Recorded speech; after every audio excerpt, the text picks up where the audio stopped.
Hello everybody and welcome. In this video I'm going to show you how to charge your speaker SOUNDCORE Motion 300 using your phone.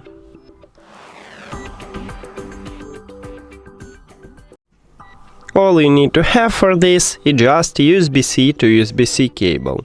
But if your phone do not support USB-C, maybe you should have Lightning to USB-C or even micro USB to USB-C. Now connect USB-C cable to your phone.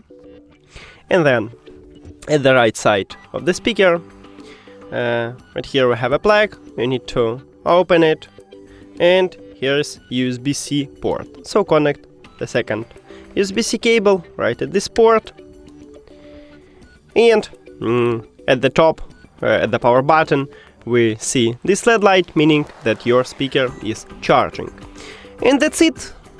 Thank you for watching this video. If you found it helpful, please consider subscribing to the channel and leave the like on the video. See you later!